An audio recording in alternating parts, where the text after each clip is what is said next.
Hello everyone and welcome back to Kanen Coffee. Here we have this beautiful Alex PID espresso machine. Now for this machine we did a bit of work starting by replacing the relay, the one that you see right here. This relay was not letting the machine heat up and we had to get a little bit deep in the machine in order to replace it. The relay that you see right there is the relay that's the new relay, but in order for you to remove it you need to really disassemble all these valves. There's a little place that holds the entire relay in there, and in order for you to remove it you need to remove the entire steamer one. So we had to pull this all out. We also deep clean around it. There was some scale buildup.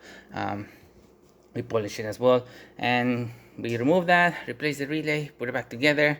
Once we had the pressure going on in the machine, we noticed that the vacuum release valve was not closing. It was stuck open in an open position, and it was not letting the machine depressurize when it was off.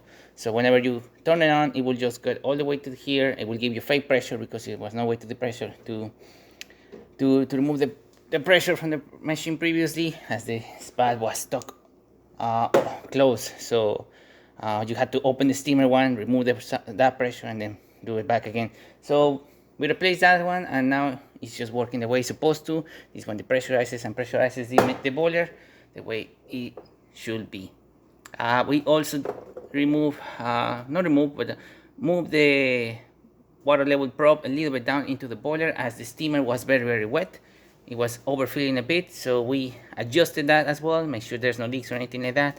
We descaled the machine, descaled the heat exchanger. This one that you see right here takes care of the brew portions on the machine, and we also descaled the boiler of the machine as well. There was a lot of scale buildup in the heat exchanger, and there was a lot of scale buildup in the boiler as well. So it took us a while to completely remove all that scale from the machine. Multiple cycles, multiple water tanks to rinse the machine. So as you can see, steamer of the machine working perfectly. Excellent steamer, working really great. You can see that pressure all there, working excellent. And now we're gonna do a shot of espresso. So hopefully I pick up the right grind settings of this machine, otherwise you're gonna see drip coffee or coffee barely dripping. We're using a bottomless basket for this machine, as we do not have the portafilter of the machine itself.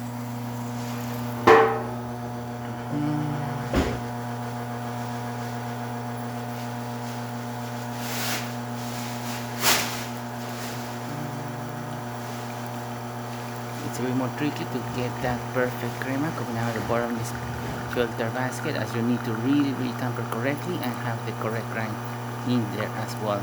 Otherwise you're just gonna see a bunch of liquid spraying all over the place, or not a very gentle stream as we're seeing it right now. Gonna stop it right here. Even though it was a bit messy, we still got some good layer of crema coming out of the machine. Hot water, we're gonna test that out too. And as you can see, nice stream coming out of one, working perfectly. Machine refills as well, rotary pumping there, working the way it's supposed to. So there you have it, Alex PID working once again and heating up. So thank you so much for repairing with Kanen Coffee. Please subscribe to our channel for more content every day, and thanks for watching.